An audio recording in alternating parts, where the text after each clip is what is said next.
जय हिंद, नमस्कार। आप देख रहे हैं यूपी खबर हिंदी और मैं हूं आपके साथ दीपक पंडित। आज हम लखीमपुर में हैं और हमारे साथ खास बातचीत करने के लिए, समीक्षा करने के लिए मयंक वाजपेयी जी हैं।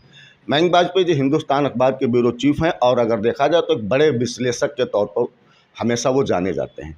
13 मई को ही मयंक जी ने एक सोशल मीडिया प्लेटफॉर्म पर लिखा था कि जो राजनीतिक जो उठापटक हुई उसमें जो नतीजे आएंगे 4 जून को, वो बहुत चौंकाने वाले होंगे। लेकिन इन्होंने बात को आधी अधूरी लिखी। आज हमारे साथ उस बात को पूरी करने के लिए मयंक वाजपेयी जी हैं। मयंक जी, बहुत बहुत स्वागत है आपका हमारे साथ। बहुत बहुत धन्यवाद, थैंक यू। 13 तारीख को आपने एक बड़ी बात लिख दी कि नतीजे चौंकाने वाले होंगे। आपने पूरी बात नहीं लिखी थी, क्या कुछ था मामला? देखिए, नतीजे हम लोगों की थोड़ी मजबूरी होती है कि जब तक जनता का जनादेश सामने ना आ जाए तब तक किसी बात को साफ साफ नहीं कह सकते। जो हम ग्राउंड में रिपोर्ट कर रहे थे दोनों लोकसभा सीटों को लेकर के, तो कुछ कुछ तस्वीर साफ़ हो रही थी। तो मुझे लग रहा था कि ये जो एक तरफ से एक जो शोर मच रहा था अलग अलग पार्टियों की तरफ से, तो मैं साफ साफ तो नहीं कह पा रहा था और ना मैं कहना चाहता था, लेकिन लग रहा था कि नतीजे बहुत चौंकाने वाले आने वाले हैं, बहुत से लोग चौंकने वाले हैं। आखिर क्या वो कारण रहे? कितने बड़े बड़े दिग्गज ध्वस्त हुए? देखिए, मैं एक चीज़ बात और मैंने लिखी थी कि इस बार कोई नेता, कोई पार्टी चुनाव नहीं लड़ रही है, इस बार जनता चुनाव लड़ रही है। तो आप भी जो गांव में गए होंगे तो गांव के लोगों के सुर थोड़े बदले हुए थे। मैं आंकड़ों के लिहाज से बात करूं तो 2019 में भारतीय जनता पार्टी का खीरी लोकसभा सीट पर जो वोट शेयर था वो 53.6%, यानी कि आधे में भाजपा और आधे में सारे, आधे से भी ज़्यादा 53% का vote share Bharatiya Janata party लेकर के आई थी। 2019 में प्रचंड जीत थी, उससे बड़ी जीत शायद कोई सोच भी नहीं सकता, 53% वाली। और इस बार वो आंकड़ा घट करके 43.11 यानी 43% पर आ गया है। 10% का नुकसान भारतीय जनता पार्टी को सीधे सीधे वोटों में हो गया। आप अगर समाजवादी पार्टी की बात करें, सपा तो पिछली बार भी गठबंधन में थी, इस बार भी गठबंधन में है। पिछली बार भी उसकी सीटें थी, उसको वोट परसेंट था 34%, इस बार ये वोट परसेंटेज हुआ 45%, यानी समाजवादी पार्टी ने 11% वोट शेयर को बढ़ाया, भारतीय जनता पार्टी का 10% वोट शेयर गिरा। बस इसी ने पूरा बदलाव कर दिया।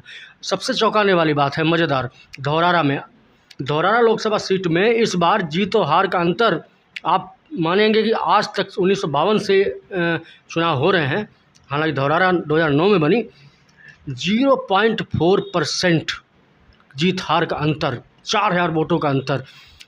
जिस तरीके से ग्राम पंचायतों का चुनाव होता है, एकदम नेक टू नेक फाइट, 4000 वोटों से जीत हार, ये इस तरीके का हो गया। लेकिन वोट शेयर यहाँ भी लुढ़का है, 48.21%।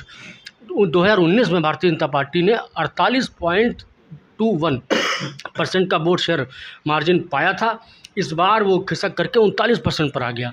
तो ये भले ही 0.41% का अंतर हो, लेकिन भाजपा का वोट शेयर खिसका, और उस जो वोट खिसका है उसका फ़ायदा समाजवादी पार्टी ने उठा लिया। तमाम वो मुद्दे थे, चाहे वो धार्मिक मुद्दे रहे हों और तमाम मसले थे जिनको लेकर के भाजपा लगातार लोगों के बीच में जा रही थी, आखिर वो काम नहीं आए। क्या कुछ लोगों के अंदर वो क्या कुछ ऐसा हो गया? देखिए, जनता जब चुनाव में मैं जब देख रहा था, तो पहली बात तो देखिए वोट शेयर क्या है, वोट शेयर किसका है, वोट शेयर किसका गया है।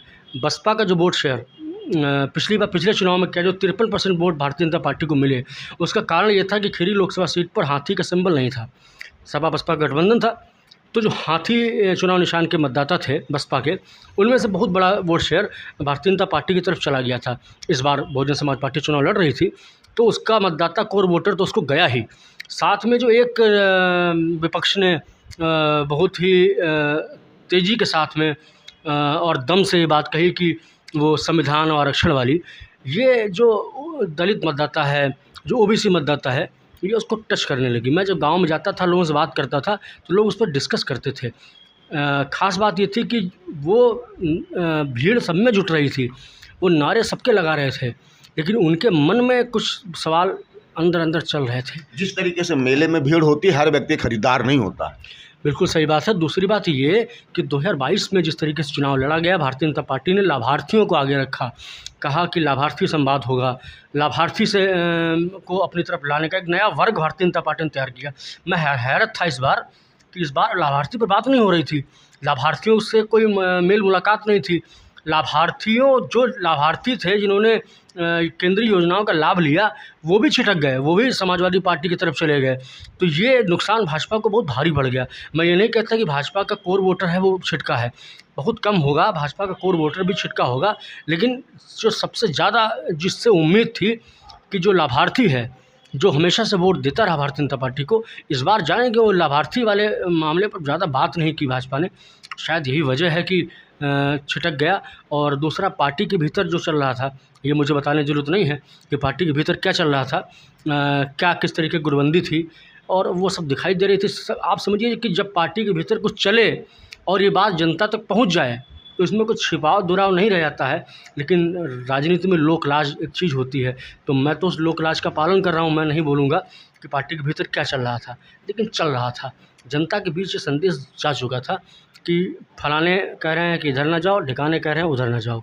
तो इसका एक कन्फ्यूज़न भी, वोटर कन्फ्यूज़ भी हो गया काफ़ी। मन जी, क्या ऐसा कुछ लगता है कि पिछली बार जब रैलियों में प्रधानमंत्री जी आए, उन्होंने लखीमपुर खीरी को चीनी का कटोरा कहा, उसके बाद चाहे वो गन्ने का पेमेंट बकाया हो, चाहे आवारा पशु रहे हों, चाहे बाढ़ रही हो, महंगाई रही हो, सरकारी अफसरों, जो सरकारी दफ्तर होते हैं वहाँ जो भ्रष्टाचार रहा हो, क्या लगता नहीं इससे आम आदमी बिल्कुल प्रभावित हो चुका था, बहुत तगड़े से पीड़ित हो चुका था? देखिए, जहाँ तक गन्ना भुगतान का बात तो आप कह रहे हैं, चीनी कटोरा और ये सब बातें कहने पर, देखिए गन्ना भुगतान का मुद्दा तो 2022 के चुनाव में भी था, छुट्टा पशु का मुद्दा 2022 के चुनाव में भी था, लेकिन 8 की 8 सीटें भारतीय जनता पार्टी जीत करके आई थी, क्योंकि मुद्दे से बड़ा चेहरे हो गए थे। इस बार कुछ वो उसमें डेंट लग गया, वो जो ट्रांसलेट नहीं हो पाया, जो नेता के भाषण में था, वो जनता तक पहुँच नहीं पाया, वो स्पीक नहीं। और दूसरी खास बात ये है, महंगाई से ज़्यादा इस बार एजेंडा जो चला है वो बेरोज़गारी का चला है। जो पेपर लीक वगैरह जैसा रहा है, उससे लोग बहुत डिसअपॉइंट थे। मतलब थोड़ा-सा जो हमेशा खड़ा होता था साथ में, वो भी कहता था कि भाई यहाँ थोड़ा गड़बड़ है, यहाँ सुधार लेना चाहिए। तो वो वोट भी थोड़ा-सा छिटक करके गया है। बाढ़ एक बहुत बड़ा मुद्दा रही है अपने लखीमपुर खीरी में। चूँकि लखीमपुर खीरी की जो खीरी लोकसभा है, यहाँ पर 5 विधानसभाएँ हैं, 5 में 4 तो लगभग प्रभावित ही रहती हैं बाढ़ से। तो कहीं न कहीं देखा जाए बाढ़ एक बड़ा हिस्सा रही, बाढ़ से कटान से लोग प्रभावित रहे हैं। देखिए, बाढ़, मैं फिर कह रहा हूँ कि बाढ़ और कटान के मुद्दे पर वोट नहीं पड़ा है, कभी नहीं पड़ता है। बहुत कम होता है कि जो मुद्दों पर वोट पड़े। मैं कहता हूँ कि 2024 का जो चुनाव हुआ, इन दोनों लोकसभा सीटों पर मुद्दों पर वोट तो पड़ा है, लेकिन बाढ़ कटान के मुद्दे पर वोट नहीं पड़ा है। और मैं बिल्कुल आशान्वित नहीं हूँ कि अब बाढ़ कटान के मुद्दे का कुछ हल निकल जाएगा। मुझे ऐसी कोई राह नहीं दिखाई देती है। जनता खुद भी, आप भी जाते होंगे तो लोग आप उनसे पूछेंगे तो कहेंगे हाँ हाँ ऐसा ऐसा है, वरना और सब बातें करते रहते हैं। उन्होंने अपनी नीयत मान लिया है कि हम यहाँ पर हैं, यहाँ बाढ़ तो आती ही है। जैसे बिजली किसी इलाके में चली जाए तो कहता है ठीक है, आंधी आई है, बिजली 4 दिन बाद आ ही जाएगी। तो वो मान के बैठे हैं कि, और इसलिए नेता उन पर ध्यान नहीं देते, चाहे वो इस पक्ष के हों चाहे उस पक्ष के हों। अयोध्या जैसी सीट हार जाना, अयोध्या में तो जिसको पूरी दुनिया में भुनाने का काम किया, ऐसी सीट पर भारतीय जनता पार्टी की हार एक बड़ा मैसेज। देखिए, मैं भुनाने शब्द जैसे इस्तेमाल नहीं करूँगा। हाँ, देखिए, सबका अपना एक एजेंडा होता है, सबकी अपनी बैटल फील्ड होती है। भारतीय जनता पार्टी की अपनी बैटल फील्ड है, समाजवादी पार्टी की अपनी है। अब जीत हार तो रहती है, कोई किसी सीट पे हारा, कोई किसी सीट पे हार जीता है। अब अयोध्या एक पूरी लोकसभा सीट है। अयोध्या सिर्फ अयोध्या नगर नहीं है, अयोध्या के आसपास गांव भी हैं। तो गांव में तो कास्ट फैक्टर चला होगा। मैं कैसे मान लूँ कि अयोध्या में कास्ट फैक्टर नहीं चला होगा, या अयोध्या में ये मुद्दे नहीं चले होंगे, या तो उसका असर तो रहा है। पूरे कास्ट फैक्टर क्या बात करें, लखीमपुर खीरी में भी कास्ट फैक्टर चला? बिल्कुल चला, जोरदार तरीके से चला। कास्ट फैक्टर ने पूरा गणित बिगाड़ दिया, एकदम उलट पुलट कर दिया। कास्ट फैक्टर नहीं चलता तो मुझे नहीं लगता है कि कोई इस तरीके का बदलाव होता। कास्ट फैक्टर चला, और कास्ट फैक्टर इस रूप में चला है कि ये पता ही नहीं चला है कि कुछ जातियों को छोड़ करके अन्य जातियाँ किसके साथ हैं। कुछ जातियाँ साइलेंट हो गई, मैं नाम नहीं लूँगा, कुछ जातियाँ एकदम साइलेंट हो गई, एकदम जो पहले 22 में बोल रही थी वो 24 में चुप हो गई, और उन्होंने चुपचाप साइलेंटली जाकर के वोट दे दिया, और नतीजा दिखने लगा। वही जाति खीरी में किसी और के साथ में थी, धौरहरा में किसी और के साथ थी। तो ये कास्ट फैक्टर तो चला है। और कास्ट जाति से जो कहते हैं ना, जाति है कि जाति नहीं, तो जाति है कि जाति नहीं। बहन जी, आपने हमें समय दिया, इसके लिए आपका बहुत बहुत धन्यवाद। हमारे साथ खास बातचीत कर रहे थे हिंदुस्तान अखबार के ब्यूरो चीफ मयंक बाजपेयी, उन्होंने बहुत ही बेहतर तरीके से हमको समझाया कि किस तरीके से जात फैक्टर चला और क्या कुछ मुद्दे रहे। ऐसी और तमाम खबरों के लिए आप बने रहेगा हमारे साथ। कैमरा सहयोगी सरताज अंसारी के साथ यूपी खबर हिंदी के लिए मैं दीपक पंडित, लखीमपुर खीरी।